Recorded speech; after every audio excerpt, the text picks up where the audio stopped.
Hello everybody, Iain Robson here for an episode of Lanwerhkanal. Alright, if you recall from the previous episode, we were making a little bit of TMR. Something random kind of happened between now and then, or now and that time, was I lost all my save games basically, so I had to bring them back from the backups. That's why this tractor is here, and we got the Unimog here. Bit different setup, but anyways, so what we're going to do is, we actually have one silage bale in there at the moment already. And we're going to grab let's see if I can grab one of these. We're going to go ahead and grab one of these hay bales here. Actually, you know what I could do? What did I hit there? Jeez. We're going to go ahead and grab a couple of these bales right here. And then... well, the cool thing about this is I totally forgot about this. I can move these just like that. Don't know why I forgot about that, but what is going on? Sheesh. Anyways, so what I'm going to do is going to grab a couple of these, and then we're going to give our pigs a little bit of TMR, which we haven't done yet. Originally, I wasn't going to do this episode, but because the game crashed on me, well, not the game, the save games disappeared for whatever reason. That's the reason why I figured, well, I was to just continue where I left off, so to speak. There we go. Nope, apparently it's not quite there yet. Thought I had bumped it. Oh, there it is. Alright, there we go. It's funny, now that I've gotten used to this, this attachment, it's actually not too bad. It works fairly well, which I'm fairly pleased about, actually. Whoa, what the heck? I have no idea what that is. Wow. I think it's these front loader arms. Must be. I'll have to detach them and attach them again, and hopefully that'll fix the problem. Oh, there we go. At least it's let go for the time being. Alright, so let's just do this for a second and see if we can get the problem fixed. I don't know what it is, though. Every now and then you get these random problems. There we go. Maybe that'll fix the problem. We'll see. Sometimes you need to just do a reset on them to actually get them to work properly, for whatever reason, but it happens from time to time. Alright, let's get this other other bale right here. It's funny, I totally forgot the size of these bales in comparison to some other bales that I've used. These ones are pretty small, actually. So I'll have to be careful. I think they're only like 2,150 liters, so you actually don't get much out of each bale in comparison to some of the other bales I've used in the past. You can actually make fairly large bales with the baler we have right now, but the only problem is the equipment we have can't sustain it very well. So, oh, that's perfect mix right there. So we probably could add straw. Let's add one straw bale in there. Apparently that's a perfect mix right now. It's funny, a lot of dairy farmers actually these days are adding straw to their TMR mix, and it's primarily for fiber. It's kind of, apparently it was a practice that used to be done a while ago, and then it kind of stopped for a bit. Now it's kind of in fashion again, so to speak. So some dairy farmers are putting straw back in their mix a little bit, and they say it's primarily for fiber. So it's kind of interesting, actually. I don't know much about creating TMR, but, well, not in real life at least. In video games it's a completely different story, but actually I was watching a documentary the other day about a farmer in England, and it was pretty interesting. A lot of stuff I didn't know about before, so it's kind of well, some stuff I just never saw before, some stuff I did. There's quite a few births, I guess you could say, of calves in it, which I don't normally see, so it's kind of interesting to see it. Let's go a little bit farther forward there. There we go. That should still be perfect mix. Excellent. Good. Yeah, I was kind of interested to see what they were showing. Is this going to be too heavy for it? Yeah, it looks like it might be. Just be careful. I was interested to see what they had to do. It was just showing he had a small dairy herd, only like...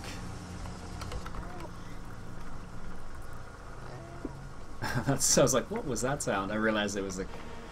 I realized it was the pigs. Yeah, he only had a small dairy herd, like 75 cows, and he was saying... one of the interesting things he said was the fact that when you have a small herd like that, you can get closer with the animals, so to speak, and get to know each animal individually better than with some of the bigger herds that are out there.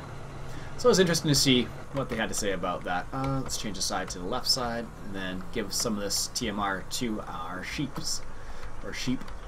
Technically you don't need to put an S on there, but a lot of people do. It's like fish. A lot of people say fishes, so they don't technically need to. Maybe it's different in different, maybe it's different in, really, 126 liters? Jeez.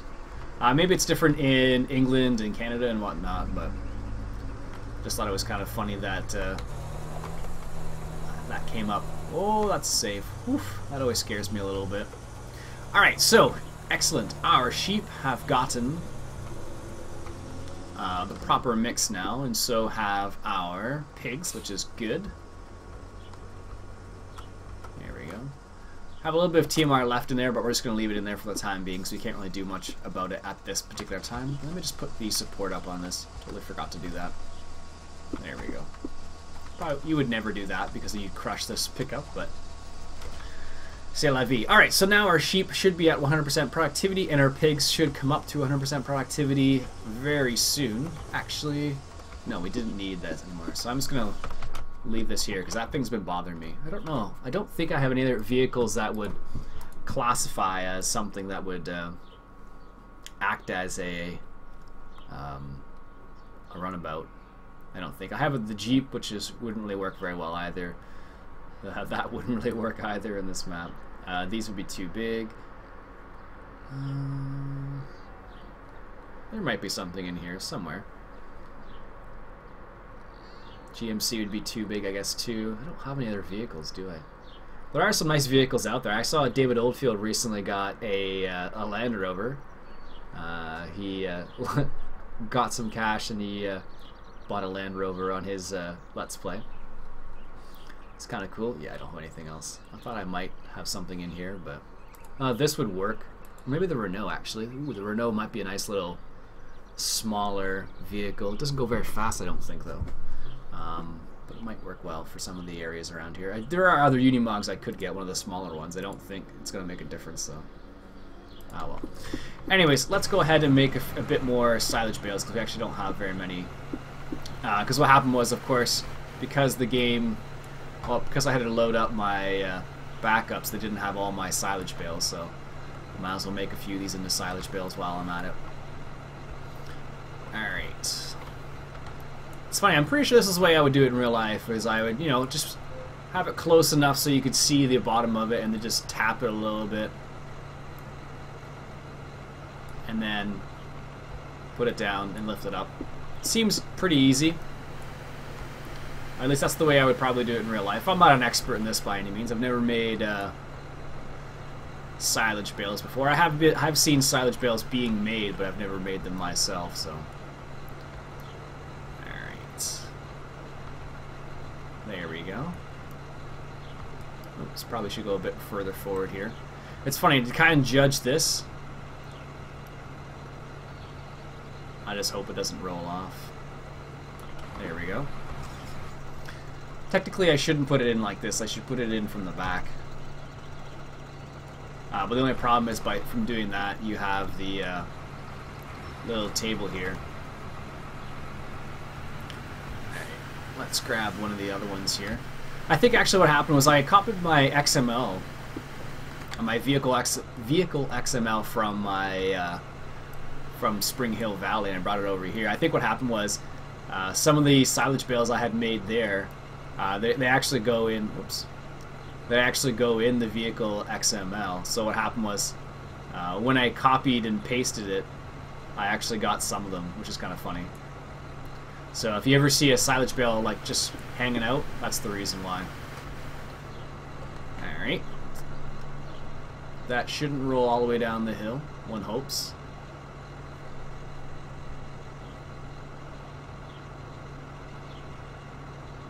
Perfect. It's gonna roll a little bit. Top of this guy here. I think this is the way you'd probably do it in real life. Something like this. Well, I've seen it done on a little tiny a bit of a slope, so one of the advantages of doing that is that you don't have to move the wrapping table so often. But one of the disadvantages, of course, is by having them roll downhill, you could theoretically, you know, pierce some of the wrapping, which is never a good thing. I believe there is special, I guess, tape, essentially, that would allow you to, there we go. Special tape, sorry, that's me concentrating.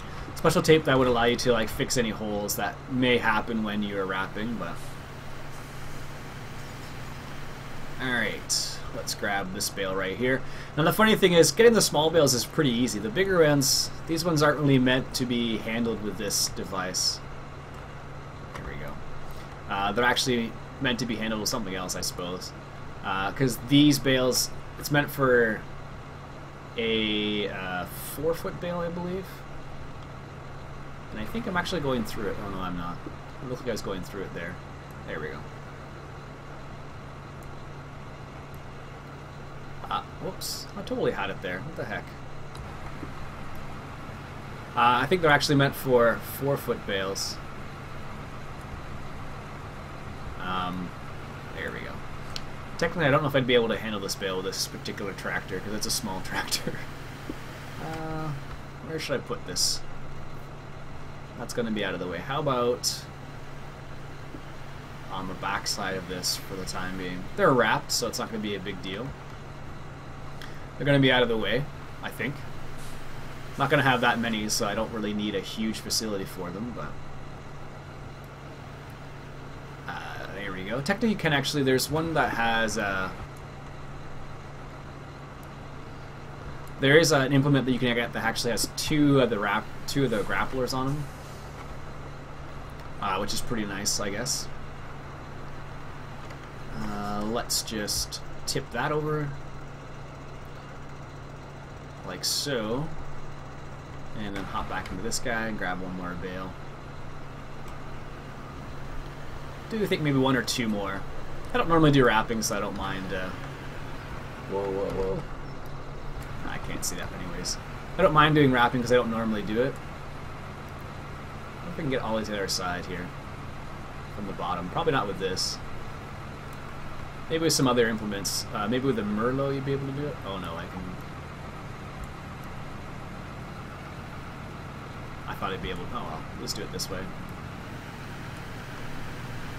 There we go. I don't know if that... One of the things that kind of throws me off a little bit is if you have them stacked like this, with some sort of stacker like we have here, I have a feeling that would create a bit of a problem, kind of a, not a security risk, but a liability, because you have these, you know, 10-foot high bales, or however high that would be, so that's 4 foot, 4 times 4 is 16 feet high. And each bale weighs what, you know, 500 pounds, somewhere in that area, if not more. And they're just kind of, you know, up in the air. Seems like you'd run into some problems. I don't know for sure, but I'm fairly certain you would. Which probably wouldn't be a good thing if we're all honest with ourselves, right? All right, here. Oops, that was a bad line up there. It's funny, when I was stacking bales a while back, I actually had the same problem. I had a hard time lining up well. Probably because I don't do it very often, but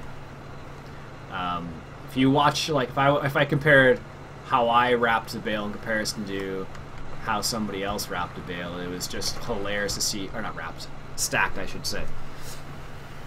It was just hilarious to see how terrible I was at it in comparison. Like, I looked like I had never done it before, which is true in that scenario, but it was kind of embarrassing, because it's one of those things where it's, you're like, yeah, look how good I can do this, and it's like, no, not so much. Really? Did you just glitch out there? Yeah, so these bales don't like being picked up very much. Not with this, at least. Anyways, yeah, it was funny to watch. Well, to compare how I stacked something in comparison to how someone else stacked something. Yeah, it's doing that weird thing again. This is the reason why these don't work so well. It's been alright so far, actually. But you just have to be gentle, I guess, and not clamp it too hard, because if you do that, it seems like they tend to bug out way more. Alright. It's not quite bale stacking, but this is as close as it's going to get for me. And I think that'll be enough silage for the time being. I'll have to deal with the rest of those at another time. I think so, at least. We'll just grab this silage bale right off here. Probably should drive a little bit slower. I don't know, you probably... In reality, you probably wouldn't want to grab it this high. It's actually easier when it's lower, because then you can... Well, oh no, I think I'm actually through the bale there. Yeah. Oh, I can't even touch it there, so I have to tip it. That's kind of interesting. I wonder why that is. Maybe it's because... maybe it's just because it does change the size from, like, a small bale into a large bale. That could be the reason, at least. I've actually seen a bobcat. I mean a bobcat, like a skid steer type bobcat. I've seen one of those handle silage bales before. It's kind of interesting, depending on the size of the bobcat. There we go. Nice and light.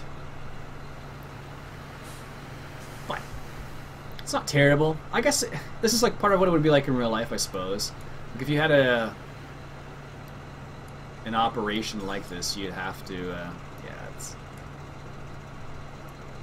If you had an operation like this, you would have to make silage bales every now and then, right? I really should have a rear weight on this, I think, because it's not playing very nice at the moment. There we go. That's good enough for the time being. Put that down on the ground. Turn this guy off.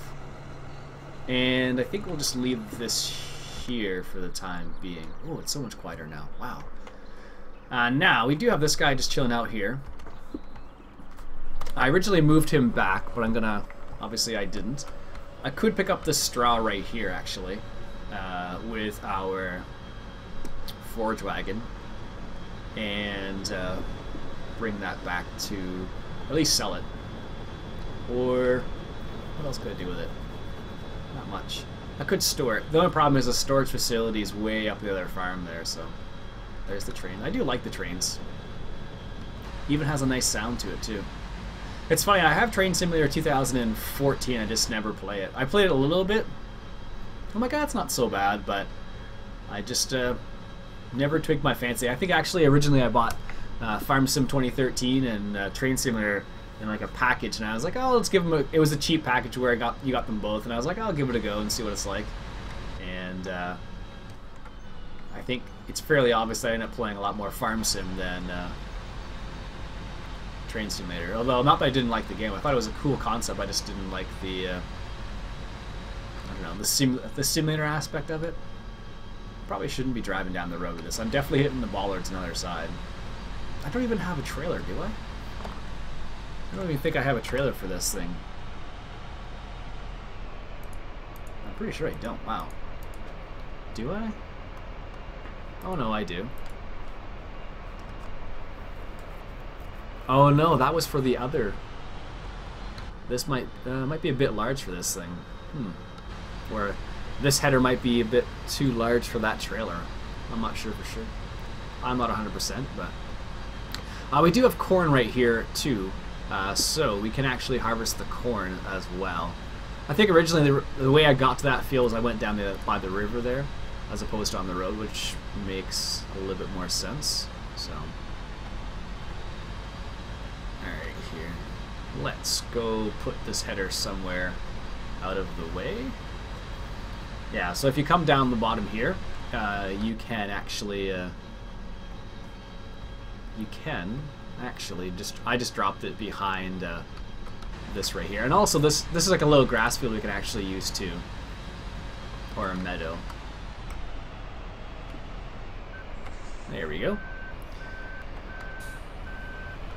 Now, let's see, let's fuel this guy up. I think there's a fuel place around here somewhere. And then let's see if we can't get those other parts reset. Because we have two, the corn header is over by the shop. I think this trigger should be a lot bigger. Because I should be able to refuel by now, like really. Maybe it's empty, I don't know. It's probably just where I actually have it positioned, I suppose, too. Let's see if I back up into it, will I actually be able to refuel my combine here. I don't know. But when there's small triggers like this, it always bothers me. Because, like, I should be able to get... Maybe I have to fill it up again, I don't know. I don't think so. I don't think. Oh, okay. So it's supposed to be right here, according to what this is telling me. Nope. I don't think there was a. How much fuel? Potatoes, and you have to buy seeds, and I have to do that still. This is supposed to be where I fill up from. Based on the collision points at least, but maybe not. Let's try one more time just from the other side here. If not, we're going to have to take a little bit of a jaunt with our combine to refuel it. Which seems a bit silly, but... Maybe if we fold the harvester first? Doubt that's going to make a difference, but... Watch me be able to fuel now. Nope, still nothing. I don't know. It seems like this should be a lot bigger. Like, how can I not... Why am I not able to refuel there? Like, really? Maybe I have to... No. Can't do anything about that. That's strange. It always seemed a bit small, but not that small. Like, the combine's, like, quite obviously, you know, basically eating all the space around here, so... Ugh, that's annoying. Nope. Didn't mean to do that, but oh well. Alright, well, let's go for a little bit of a jaunt. Let me fix this. This is bothering me. There we go. So this is where having a steering wheel would be nice. Because then it would look not so ridiculous when I turned. Alright, well... Just gonna go for a little bit of a jaunt. I know there's a gas station just up here anyway, so... I'll drive my combine down the street. I think this combine's not really meant for Europe. It seems a bit on the large side. Like, I can't imagine seeing something like this going through a town. Apparently, like, stuff like that does happen in Europe, though. More so in England, I suppose, where you see like all the tractors going through town. And I think I was mentioning to somebody else, I think that's one of the reasons why companies like Kloss makes, like, I don't know, narrower combines, or more narrow combines, depending how you want to say it. Which makes sense, right? Because then you don't have to run into problems where you're taking up all the road. It's still quite a large piece of machinery, but you're not... There we go. Jeez. Maybe it was something in the information saying you had to use... saying you had to... I don't know if I can leave that attached. It's probably bad news, Iain. Don't do that. Oh, there we go. Let's move back a little bit first. So we need the combine to harvest the corn anyway, so... There we go. Probably not going to need those for a little bit again.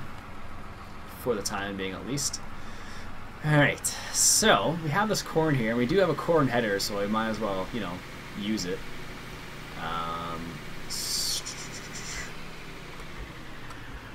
Let's grab that trailer right there. Maybe, it's not going to fit on that. I'm fairly certain of that. The corn header we have is, I think I only have like 1 or 2 corn headers that would actually work in this scenario. I'm not even going to bother. Because here, let me show you what the corn header looks like. It's enormous. I think it's like the 18-row corn header. Technically, I only need like an 8 or 6 row, but I couldn't find any ones that would work in that scenario. So we also have this thing for the canola, even though we haven't used it yet. But yeah, this is the corn header. So it's probably a little bit too big for that particular trailer. Just a little bit. So I think what we'll have to do is a little bit something a little cheaty and just drive the combine out the back here. I think this is something I noticed recently. But whenever, on a couple maps I played on recently, whenever I refuel, it turns the implement off. So see that? I refueled and it turned the implement off. I don't know if it's in a recent update or if it's just the map itself. But it's kind of cool because it makes sense. You'd have to turn off your vehicle before, or you should turn off your vehicle before fueling it up, right? Alright. We're on the right side of the road, I think. Alright. Could you imagine trying to take this turn with this thing? You definitely crush something. I'm so thankful that the person who made this map made a few things non-collidable. Alright, so let's grab the corn header here. There we go. And like I said, I'm just going to do something cheaty. I wouldn't normally do this, but I think this is the only way we're going to get it to our farm. Because I think the other problem we're going to run into is the fact that they're probably going to run into, I think, is the fact that it won't reset to our farm. And like I said, I couldn't. There are a few headers I could use, and this one's probably not the best one to use on this particular farm, due to its size, of course. I could, I suppose, use one of the class ones, I guess, but yep, there we go. See, now it's not so bad, but that the first initial bit. Like, I think the class Lexion 550 would have been a better choice for this particular farm, based on this size of it. Is this header going to be... this arm might be a little too short. Oh, I don't know. We're going to have enough clearance over there? Barely. That's going to be interesting. Oh, what's that? Oh, it's the lights. Anyways, I think what I'll do is I think we'll come back next episode and we'll take care of that corn. But for now, we made a little bit of silage. I even did a little bit of quote-unquote bale stacking. This is just bale placing, more like it. But they're there for the time being, out of the way, which is excellent. We don't have any seeds, so we can't do anything about that. So what we'll do next time is we'll probably harvest the corn, maybe do a little bit of fertilization on the fields, and we'll go from there. So that's it for today, folks. My name's Iain Robson. This has been Farming Simulator 2013 on Lanwerhkanal. I will talk to you guys later.